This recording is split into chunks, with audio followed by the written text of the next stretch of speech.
Hello weirdos. Welcome back to my channel. Today we are talking about all of the books that I read in the month of March, and something was in the water in March because I read 24 books in March. So we're gonna kind of speed round this because I don't want to be here forever. Alright, so the very first book that I read in March is The Inheritance Games. This is by Jennifer Lynn Barnes. This I read because the third book in this series won for the young adult fiction for the Goodreads Choice Awards. And I don't get it. I think that, so the premise of this is that you have a young girl who likes codes, like puzzles and stuff like that. She's told she's inheriting a bunch of money from this really, really rich dude, and none of his family is getting it. Is getting any of the inheritance, and they have to kind of figure out why that is the case, because that's weird. And I just wasn't compelled by any of the relationships, by any of the characters, nor was I compelled by any of the characters. And I just did not care. I was like, wow, rich people problems. Plus the main character was talking about the new school she had to go to. She was constantly dissing it, and I was like, rude, because I go to a school. Well, I don't go to a school. I teach at a school like that, and I did not appreciate that. All the constant digs at that.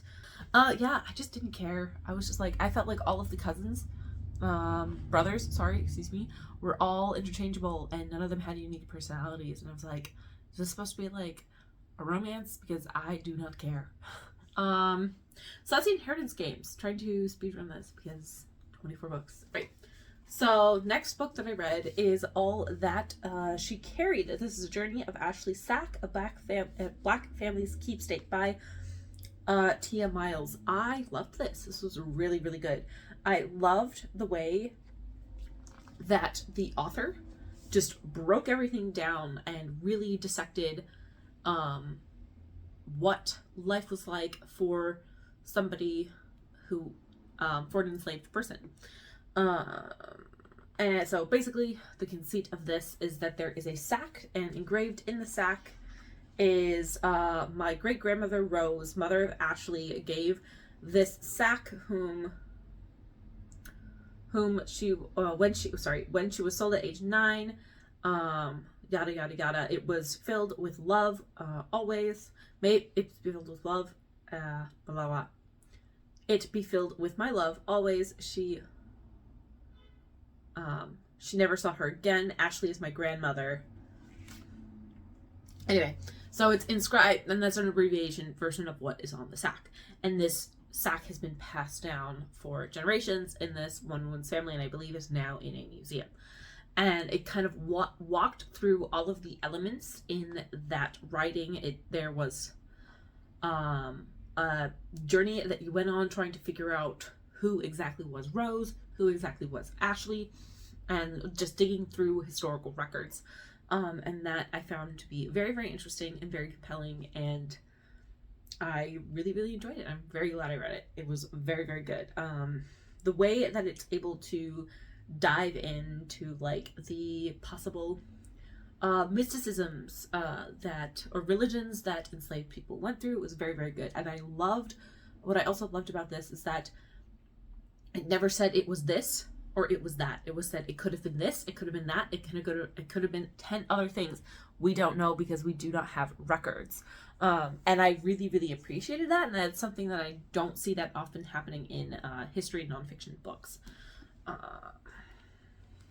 Continuing on, we have The Chosen and the Beautiful. This is by Mi Vo. This is like a queer magic retelling of The Great Gatsby, and I didn't know it was a retelling of The Great Gatsby, and that really put me off because The Great Gatsby is not my favorite. I've read some good readaptations. Some of them are even my favorite book, but this was just not it for me. The magic was too sparse and in between that it just didn't work well. On top of that, the lyrical writing of this made it really difficult to parse, okay, when is this actually magic and when is this just how the author writes? It's beautifully written. It's really, really well written. Yeah, that's kind of Yeah, one thing I did appreciate though in this is that everybody just wants to fuck everybody. And I think that's fun. We need more books like that with that kind of energy. It was an interesting exploration of what it would be like if the character of, what is it, Jordan was actually Vietnamese, and what the implications of that being in 1920s society. So it's interesting. It just doesn't work entirely for me. Next book that I read is How to Stand Up to a Dictator by Maria Reza, and I can't talk about that because that is a book that I read for the BookTube prize. The next book that I read is Great Expectations. This is by Charles Dickens. And this, I think I was sold something different. I was expecting something more along the lines of like an epic romance, which this was not it. I was expecting more of a romantic story, and it was just basically a series of vignettes of this person, this orphan, rising to money and wealth and the implications of all of that. And I kind of found it dull and boring. Don't tell my coworkers. This is some of my coworkers' favorite books. Yeah, I don't really have much else to say about this, and that's okay. The next book that I read is Gallant. This is by V.E. Schwab. And with Gallant, I just like didn't care either. So I read this because this won, I think, the YA fantasy for the Goodreads Choice Awards.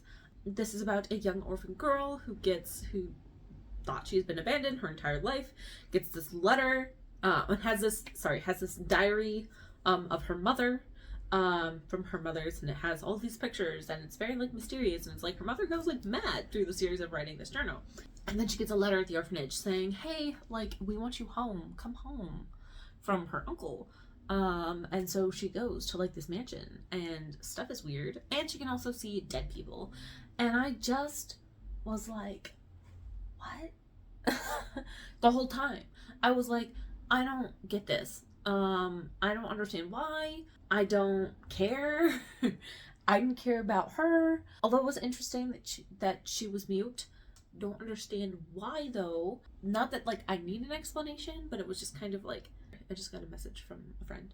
And I was just like, yeah. So I was just like, I just don't know. I just don't care. And like, I don't know, stuff just really wasn't like explained very well. And I was like, maybe this was just supposed to be like a whimsical ride. But it didn't feel as whimsical. It felt very dark, but it also didn't like go super dark in like other places. And I just didn't care at the end of the day. Not going well.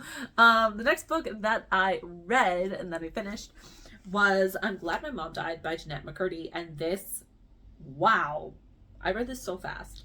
And it was so good, and it made me want to vomit.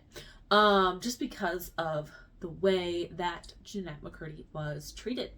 So this is really an exploration of Jeanette McCurdy, who played Sam on iCarly, which I never really watched. And she was a child actress, and it's really about her relationship with her mother and everything that her mother put her through and the abuse that her mom put her through. And you really grapple with Jeanette dealing with that, like going through that. And it's really, really well written. And it's really, really good. I don't know what else to say about it. It is very triggering though. And they're very like concerning things that happen in this that aren't pointed out as like super concerning. Like I think she at like 16 starts dating like a 32-year-old man or something like that. And I was like, excuse me, what? How did nobody in your life around you was throwing up alarm bells? I don't understand. I don't know. But it also kind of, it was just it's a very, very sad, heartbreaking story. And that is like just the tip of the iceberg of stuff that happens in this that is concerning. And just makes me feel awful. And I'm so glad that Jeanette is not in that place anymore, and is recovering and is changing her relationship with food. So yeah, that's this one. Next book that I finished was In Small Things Forgotten, An Archaeology of Early American Life. This is by James Dietz.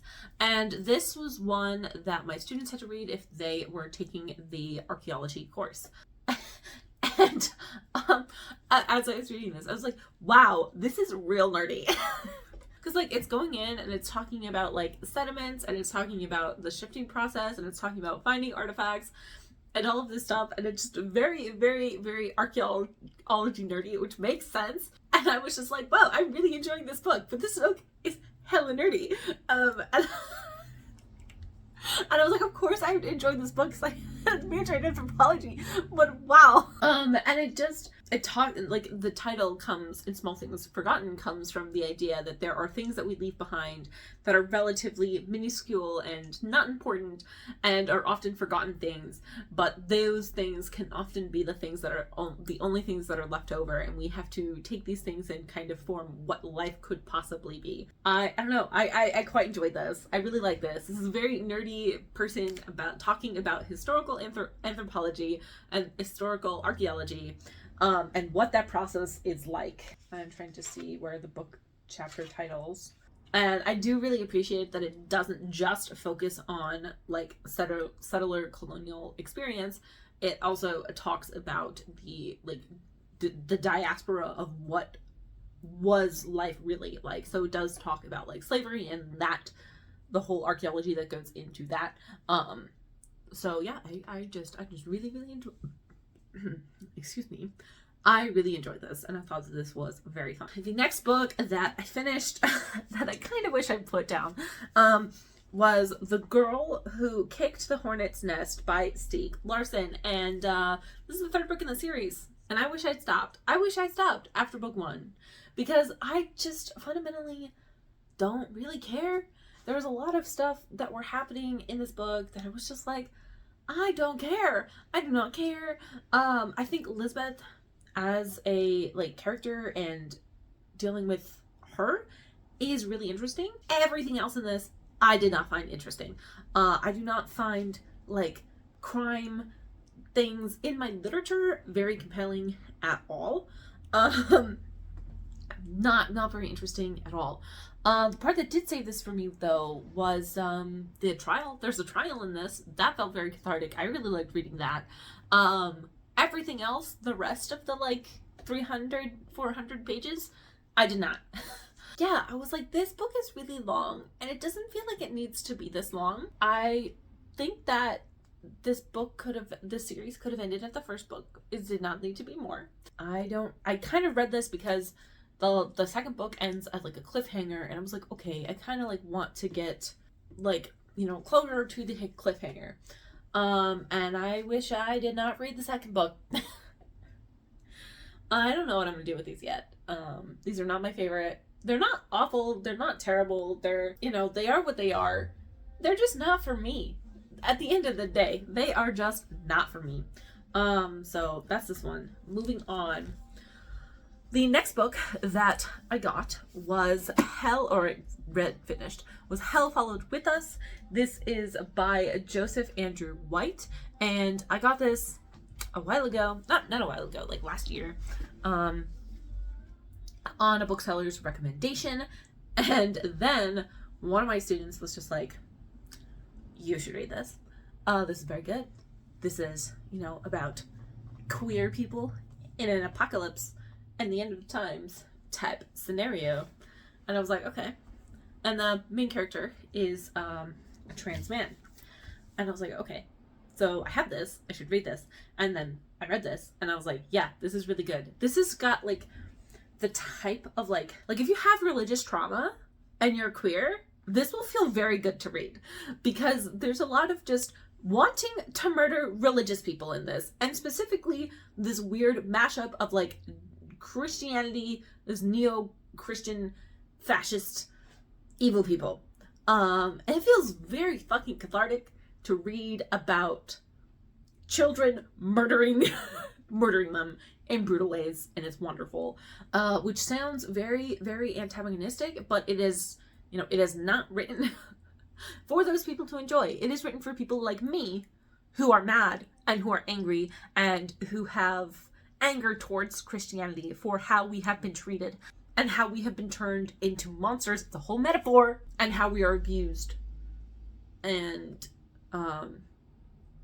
how you can find solace with people like you and get back against the system. Like, it's a whole metaphor. The whole book's a metaphor.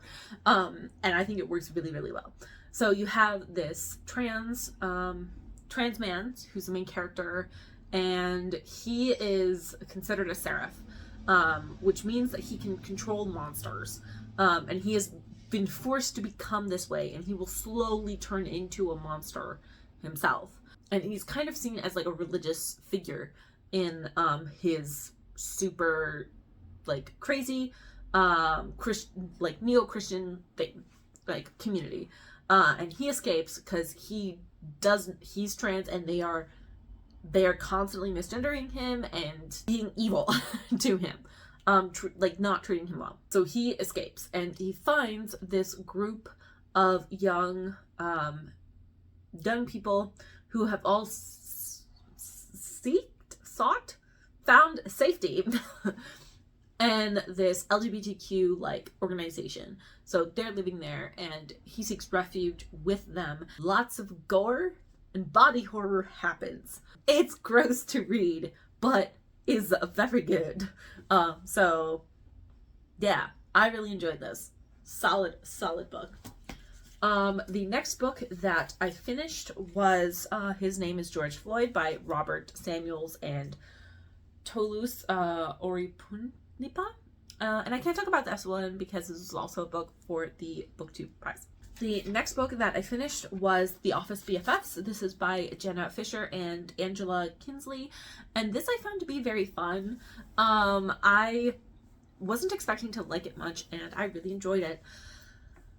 This basically talks about the two authors' experience going through The Office on the TV show The Office. If you like The Office, great.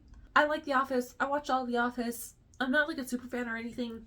I didn't even remember half the episodes that they were like talking about.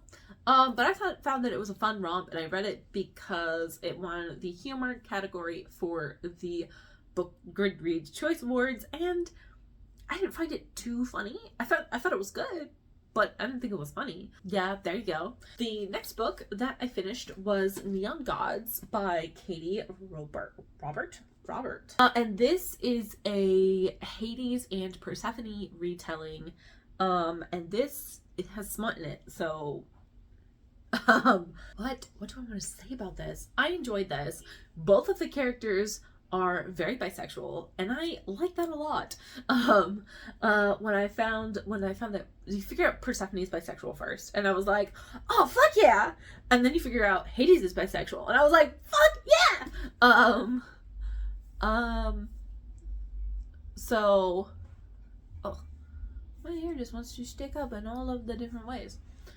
So I was super excited by that because having queer like erotica is awesome. Yeah, and it's like it's not like they're not like gods like in the traditional sense. They kind of like are like mafia kind of people who are, I don't know, it's not really, it's like the closest thing you could kind of think to it is like a mafia AU on like AO3, where it's just kind of vague, but they like rule this like place, and they're like called like the 13, the people who are like ruling this like area in this place, and some of the positions are inherited between parents to children. Some of them are like elected, some of them are there's like contests for, so whatever. I quite enjoyed it. I thought it was great, and I continued on with the series, and I've been gobbling up these like a lot. Yeah, I enjoy these. Very fun. So that's that. The next book that I finished was The Song of the Cell by Surthar Mukherjee. This this is his latest science work, and it talks a lot about cells in particular and the discovery of like the different workings of cells, how different cells work, and even talks a little bit about COVID. I feel like most science books that are going to be coming out in the next couple of years or have come out since COVID are going to talk about COVID, because you just can't not talk about COVID. But I thought this was fine. I thought this was a fine addition to his catalog. I don't mind that some of his writing comes off as like a very science classroomy. I like that. I like that about his writing. That doesn't bother me at all. So yeah, that's this one. The next book that I read was Dinners with Ruth by Nina Totenberg, and I also can't talk about this one because this one's in the running for the Good BookTube prize. The next book that I finished was The Anomaly. This is by Henri Letellier. And this my students had to read. And I was just like, what is the point of this book? Sure, it's really interesting to think about this idea, and the ending is really fucked up because of what it establishes about the characters. But basically, you have this anomaly that happens where there's like turbulence, stuff happens, one plane lands, and a couple months later, another plane lands with the exact same people on board. And they haven't aged, they haven't done anything. And you kind of explore what that means philosophically for all of these people. And I just was like, okay, and? Okay, and. And I never got the and. It's called, like, Best Thriller of the Year. I didn't think that it was any particularly scary. It was just an interesting concept to explore. I don't know if it's just me, but this literature like this is not the stuff that I normally read. It was interesting. I think it was in, like, the top 3 for, like, translated fiction for the BookTube prize last year. So I don't know if it's just me. I think it might be just me, but I just was like, I don't get this. The next book that I finished is Home Binti Home by Nkindi Okorafor. This is the second novella in, like, the whole Binti series. I like this. I liked where this went. We follow Binti back to her hometown to undergo this ritual, and you figure out things about Binti that you were not expecting to figure out, and you are really diving into her culture and her culture's relationship to the cultures around her. And I really, really like this. This is another solid edition by the author. Book by the author with the effort of in the genre of Afrofuturism. I really liked it. Not much to say. It was really, really good. The next book that I finished was Will the Boat Sink in the Water? The Life of China's Peasants. This is by Chen Guidi and Wu Chintao. And this is translated by Zhu Hong. And this is interesting. This sort of talks about a lot of the injustices that peasants have experienced under the Chinese Communist Party over the past, like, I don't want to say 40 years. And some of the stuff is really, really heartbreaking and sad. I don't really know what else to say about this. It really kind of gives you an idea of the injustices that are happening from the small government scale on, like, local smaller governments, and change that people are trying to make but are being met with injustice, death, and wrongful imprisonment. It's a tough read, but it's a good read. There we go. Next, we have The Hawthorne Legacy by Jennifer Lynn Barnes. And again, this book did not get better for me. I just did not care. Again, same problems I had with the last book, I had with this one. We're introduced to figure out that the, like, big rich dude who died had a son, and this son has disappeared, presumed dead. And I just, like, I'm like, okay. And then there's, like, a portion where, like, you hear the relationship that, like, this presumed dead person had with the main character's mom, and I'm like, that sounds like much more compelling story than this book. I'm sorry. It's just more of the I just don't care. Yeah, I just don't care. Like, I was like, wow, if we'd gotten a book that, like, had this whole, like, if it was just about this person and this other person, that would have been just so much more compelling for me personally. And maybe that's just, like, a problem that I have with, like, YA, because I've been noticing that more, like, with YA, and maybe it's just because of, like, the stories that, like, I like to read, like, in fiction are just, like, the drama's a lot higher than there is in these books, and that's okay. But, you know, I'm still entitled to be like, I don't care. So, yeah. Next book that we have is 1493. This is Uncovering the New World Columbus Created. This is by Charles C. Mann. This book hurt my brain a little bit. In a good way. Because I'm like, okay, so it's just going to talk about, like, you know, Native Americans and Native Americans, like the ramifications that the Columbian trade and all of that has happened on Native Americans. Problem that you quickly run into, though, is that you cannot have this conversation about just Native Americans, because the world fundamentally shifted in 1943 in a way that we can never undo. And it just put it into, this book just put it into perspective, just how much. Like, I didn't know that much about the guano trade, and I'm fucking horrified, because we don't talk that much about South America in America. And holy crap. I didn't realize just sort of like the whole, I didn't realize how many people were kidnapped from places like China, put into South America to guano, to make guano. And I was like, holy crap. So that was a lot of me. Like, it broke my brain. It hurt my brain. It was really, really intense. It's a really good book, though. Really good book, but very, yeah. Read the two of these together, the 1491 and 1493, and just the colossal shift you will see. This does a really good job of painting that picture. Next, we have The Witch's Heart. This is by Genevieve Gordon-Check, and this is a retelling of Angerboda's like myth from Norse mythology, and I was not familiar with this myth. And I'm not gonna lie, this was a fun time. This was sold to me as like a queer, you know, story, and the whole time I'm like, okay, is the queerness that like Loki is like gender fluid or something like that? Because we don't really see him being like referred to as anything but him throughout the entirety of the run of the book, and I'm like, that's gonna be very disappointing to me if that is the extent of the queerness. And so I thought many times about like putting it down, or not, but I stuck with it. And that last bit, that like last 50 pages, I was like, oh, so me thinking this whole time that Angerboda and her friend could get together. Oh, okay. They start being like, Angerboda's like, after Loki does the shit thing he does, because I think Loki is a bag of trash in this. I was like with Angerboda's friend and being like, drop him, please drop him. He does not treat you or your children with him the way you want to be treated. And then Loki calls his children monsters, and Angerboda reacts in an appropriate way.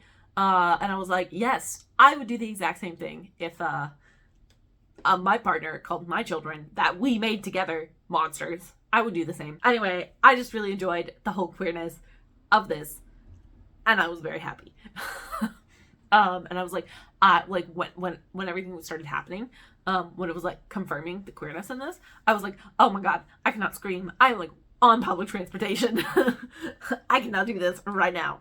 So I really enjoyed this in the end. Took a long time to get there, but I was very happy. The next book that I finished is When America First Met China. This is by Eric J. Dolan, and I don't really have much to say about this. It's really kind of the run-of-the-mill like story about, not story, but nonfiction about America's relationship with China. I think it does do an interesting like conversation. I mean, I think it's interesting that it doesn't just talk about America's relationship with China, because you can't just have America's relationship with China. It just talks about a lot of China's like history with like Europeans.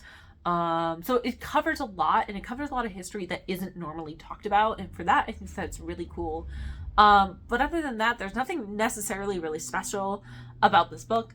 But if you are interested in the topic, you're gonna like this book. So, next we have Electric Idol by Katie Robert.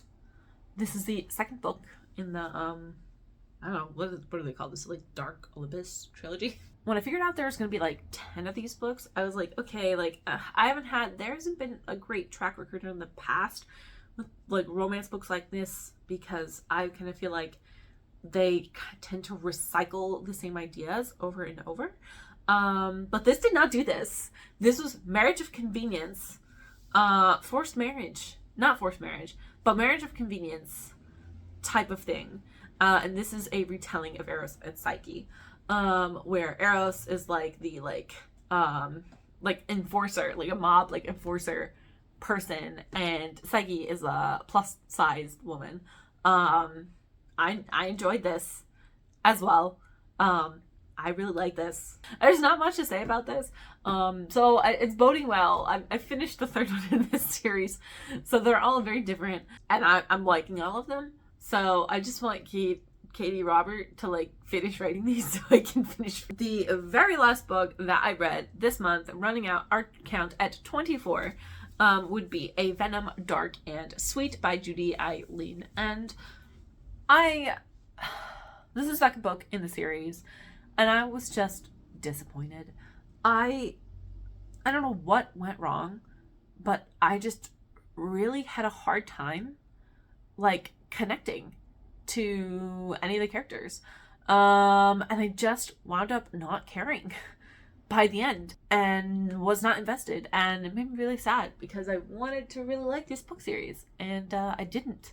And I don't exactly know what it was about this, if it was the characters or the heterosexuality of it all. Although I do ship the princess with her maid. I'm like, yeah, two of them should fuck. So I don't quite know like what the problem of this was. I don't know. I feel like stuff resolved too easily at the end. You kind of have like the two main characters who have been thrust apart in the first book, and they're on opposite sides of a conflict, but they still deeply care for one another. They still love each other, but kind of can't be together because of circumstance, and kind of what people external from them are doing. And then when stuff is found out, I don't know if it's just like too like simplistic for me, but they kind of, there's an easy resolution between them, and there's an easy resolution to the whole thing. I don't know if I just wanted it to be more complex. Yeah, I don't know. But yeah, disappointed. These books are beautiful though. They're beautiful. They are beautiful. I don't know. Maybe it's one of those things where I like need to return to it later at a different date. Try again. But yeah, sad. It's always sad. So there you go. Those are the 24 books that I read in the month of April. Who put something in the water? Because I don't know what happened. But I had fun. Let me know what were the things that you read in April that you really enjoyed. Bye.